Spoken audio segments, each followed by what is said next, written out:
I caught my girlfriend of 8 years cheating with my best friend at his wedding, but then I found out all of my friends knew and were laughing behind my back, so I acted like I didn't know and threw this bombshell at his wedding to not just ruin his wedding but his entire life. When I was in college, I was part of a pretty tight-knit group of friends from my department, and over the years, we've stayed in touch. There are 7 of us, 4 women and 3 men. One of the guys, let's call him Ethan, was my college roommate, and we were literally inseparable. He's been my best friend since our college days, and recently I attended his wedding, which is where everything went wrong. Out of this group, I've also been dating one of the women for the past 8 years. Let's call her Nicole. For context, it was Nicole who was originally closer to these people, but after we started dating, I kind of became a part of the group as well. And along with me, so did Ethan. We started dating when we were in our second year. I was 20 back then, and for the past 8 years, we have grown together. We've had a few rough patches, but we've always managed to make it through, and for the past year, I've been talking to her about getting married, but she's been telling me that she isn't ready yet. I find it really bizarre because both of us are pretty sorted on the work front, and we have even been living together for the past 4 years, so I really don't understand why it's such a big deal to get married. I value my professional life, but I also want to get married and start a family, and Nicole and I have been bickering a lot over that in the past few months. She thinks that I'm rushing it, which doesn't even make sense because we've literally been together for 8 years, and she's also been claiming that I need to focus more on my work, which also doesn't make sense because I make more money than anyone else I know and have been running my dad's office supplies company for the past 2 years. Lots of men do extremely well career-wise while being married with kids, and I'm ready to do it. So I really didn't think that she had a point, and I knew that she was just refusing to get married because she didn't want to commit to me in spite of being with me for 8 years. And I was very upset about that. So we have been fighting about this quite frequently for the past few months, but even then, we haven't broken up in spite of the problems we had been having in our relationship. Given her behavior, it didn't even occur to me that she might have been cheating on me because she had been completely normal otherwise. Either she would apologize to me, or I would, but at the end of the day, I thought that we would always find our way back to each other. But I don't think that's the case anymore because at Ethan's wedding, I realized that she had probably been cheating on me for God knows how long, and the cherry on top was that she had been cheating on me with my best friend and the groom himself. I found out about it just a couple of days ago when I saw them for myself making out in the parking lot in my car, of all places they could have picked. But instead of just confronting them then and there, I decided to go the theatrical way and humiliated him publicly. So, for context, Nicole and I had driven to the hotel where Ethan was getting married the day before the wedding, and in the evening, we were supposed to attend the rehearsal dinner. But I was really tired from the journey, and I also get really bad migraines sometimes, so I decided to skip it. Later in the evening, my migraines started to get worse, and since I had forgotten my meds while packing, I had to go out to buy some. That's how I ended up in the parking lot because I didn't want to walk, and I saw them going at it. I think I was there for about 45 seconds, and as soon as I figured out what was going on in the car, I just turned around and started walking away because I had no idea what to do about what I had just seen. I don't think they spotted me because they were too busy with each other, and I got lucky. By then, the rehearsal dinner was already over, so I decided to go to one of my friends' rooms so I could at least talk to them about what I had just seen, hoping that maybe they would be able to comfort me and I would find the courage to confront Ethan and Nicole when they finally came back. But instead, when I made my way to my friend's room, I heard a bunch of voices from the inside and realized that our group was sitting inside anyway. Coincidentally, they were already talking about Nicole and Ethan. Not only were they talking about them, they were all actually laughing behind my back about how clueless I was about all of this. So they had known. They had known all along and had been covering up for the two of them. The only other guy in the group, my friend Kyle, made some joke about how they were going to get caught one of these days because of all the sneaking around that they had been doing, even during the wedding prep. Apparently, they had even hooked up when I had gone home early at the engagement party. All of them found this very fun to talk about, and I was horrified at how casually they were discussing everything as if my feelings did not matter to them at all. So I just walked away from the door, and luckily they hadn't even noticed me lurking either, probably because they had all had a little too much to drink. I think that day was pretty much the worst one of my life, but even then, after I went back to my room and cried for about 15 minutes, I decided not to let anything show because I had already started formulating my plan. I knew that I was going to teach these people a lesson of a lifetime. So when Nicole finally came back to the room, I pretended like everything was normal, and we went to sleep without any discussion. The next day, the day of the wedding, I greeted everybody normally, and everything was going fine until I decided to stand upright before the ceremony was supposed to start. And in front of all the guests, I said that I wanted to make a speech in my friend's honor. That's not how traditionally things are done, so obviously there were some strange looks. But I guess Ethan thought I was going to make some heartfelt speech about how I was going to miss him or whatever. So he allowed it. It was a pretty big mistake on his part because then I went on to talk about whatever I had seen the previous evening and also brought up what I had overheard our friends talking about in their room later about the events at the engagement party while they were chilling and talking behind my back. At least at that point, all of them had the good sense to look ashamed. But I don't care about them that much. I only cared about how Nicole and Ethan were going to react to my speech. And, of course, as soon as they realized what was going on, they tried to get me to stop.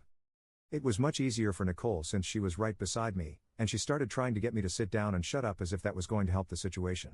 And Ethan totally flipped out and just started accusing me of being jealous of him, telling me that I was trying to ruin his wedding on purpose because my girlfriend wouldn't propose to me, so I was trying to steal his thunder. But I guess he oversold that whole act and got a little too defensive, so his fiancée ended up actually believing me, and then she walked off from the stage. When he realized that he had been left at the altar, he started running after her, and the whole situation descended into pandemonium. But I couldn't care less about any of that. I just shook Nicole off of me, made my way to the parking lot where I already packed my stuff and stashed my bags before the ceremony, and then I drove back home. 3 days have passed since then, and for the first 2 days, I didn't hear from anyone. But yesterday, Nicole told me that she and Ethan had been wrong, but what I had done was just downright psychotic because apparently, I didn't just ruin the wedding, but I also destroyed his life. Now his parents don't want anything to do with him, and his fiancée has already dumped him, so he's just broken and homeless because apparently he had been counting on this wedding to help him out financially, if you catch my drift. For a less subtle explanation, let me just say that he's a total gold digger, and this wedding had been a total sham right from the beginning. He and his fiancée didn't meet through their parents earlier this year like they had been telling everyone, but actually met each other on a dating app.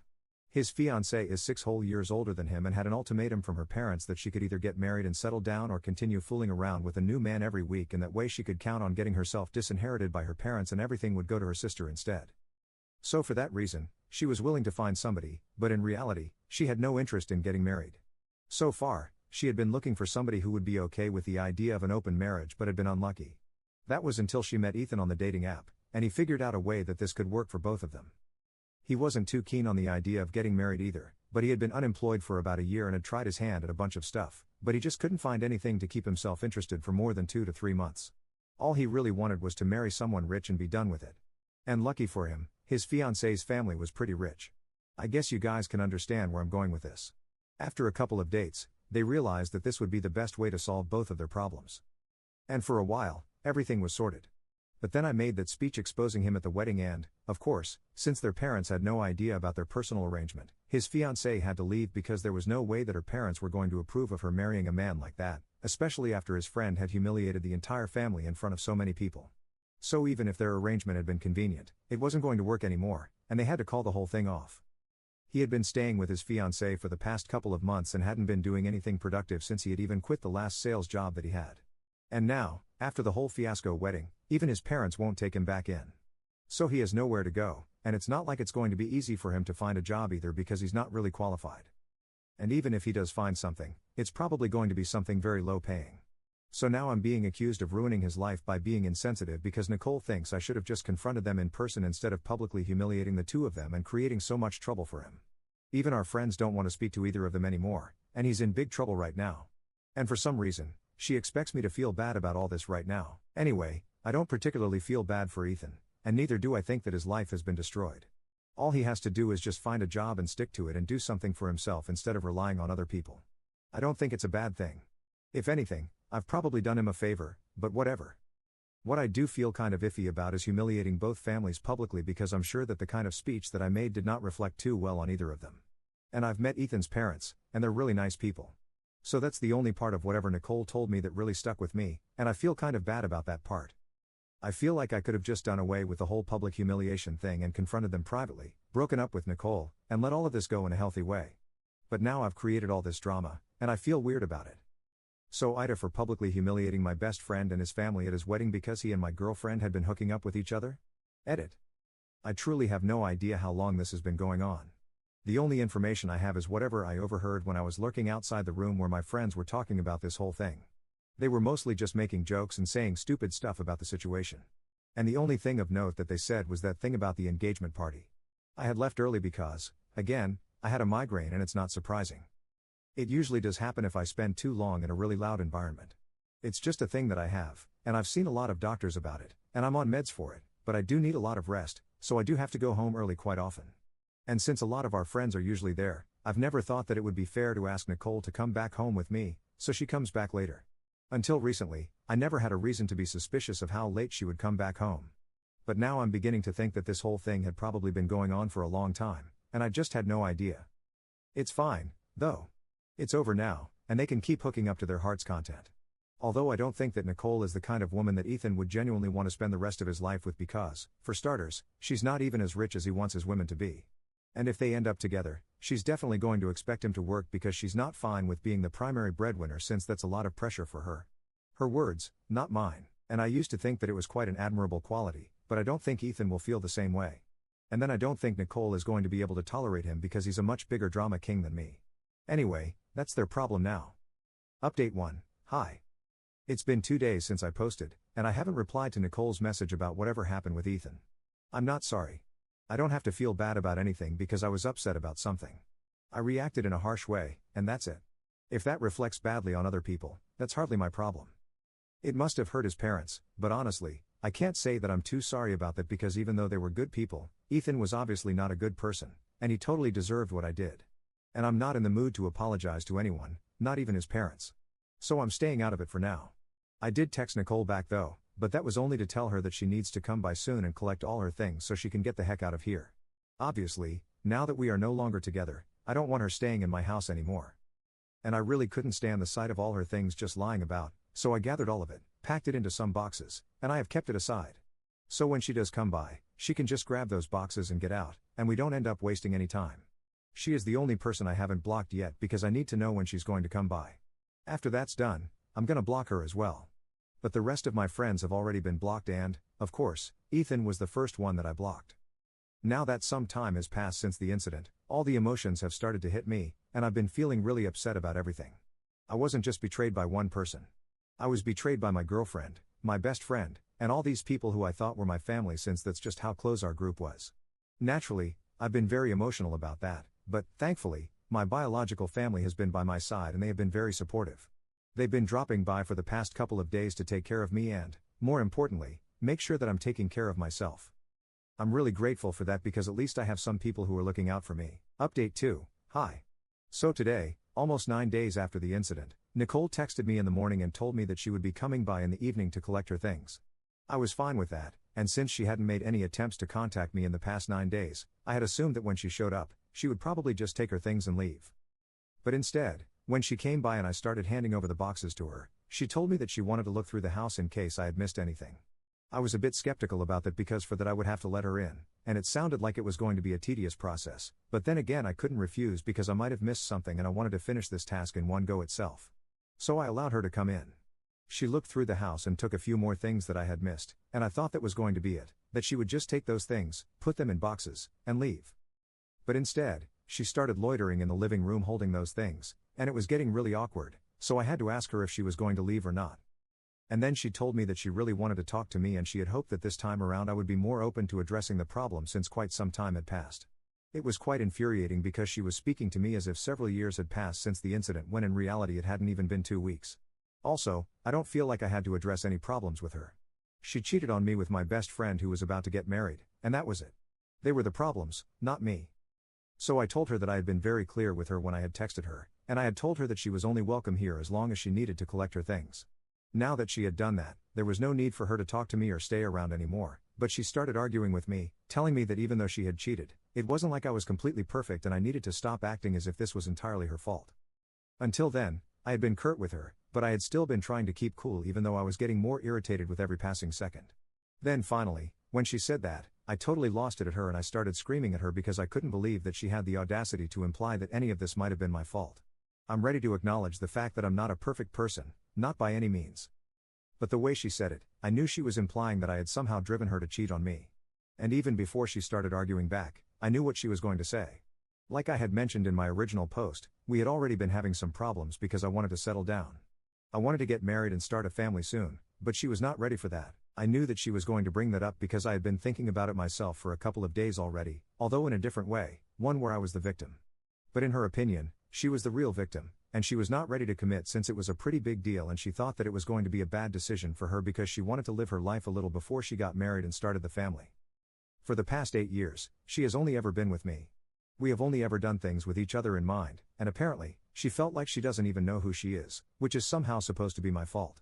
I couldn't believe that she thought that these were valid points, because if she had really had such a huge problem with committing to me even after 8 years of being together, then clearly, we had very different opinions, and we wanted very different things from life. So the only two ways to have dealt with that were to either keep talking about it and try to come to a common ground, or just break up. But she chose to cheat on me so she could have the best of both options, and so she could do whatever she wanted to while keeping me around as backup. And somehow, I was a terrible person for not being okay with something like that. The whole victim playing thing and pretending as if we were both equally at fault here made me so mad that I ended up screaming myself hoarse at her. But even then, she just kept arguing and trying to defend herself, saying that she was under a lot of stress because of me, and Ethan apparently just got her somehow in a way that I never did. I even kept asking her to leave, but she wouldn't go away. And she kept saying that I needed to understand that I was not a perfect person and I had been just as toxic as she had. I would have called the cops on her, but unfortunately, I was so worked up that it didn't even occur to me. But anyway, after a while, I was so totally done with the conversation that I went to the door, opened it, and just stood beside it silently while she still kept trying to defend herself. It took her several minutes to get the hint, and it was really difficult for me not to say anything while she was coming up with nonsensical arguments to defend herself. But I just stayed silent and stood beside the open door, waiting for her to get out. Finally, she did go, but even then she told me that I could pretend to be a saint all I wanted to, but deep down, both of us knew that it took two people to ruin this relationship. And I totally agree. It did take two people. It took her and Ethan, but I didn't say that. It would have just started up another whole thing, and I didn't have the time or energy for that. So she walked out, I shut the door, and finally started trying to calm down because talking to her had really riled me up. Even when we were together, she did have a lot of difficulty in admitting when she was wrong.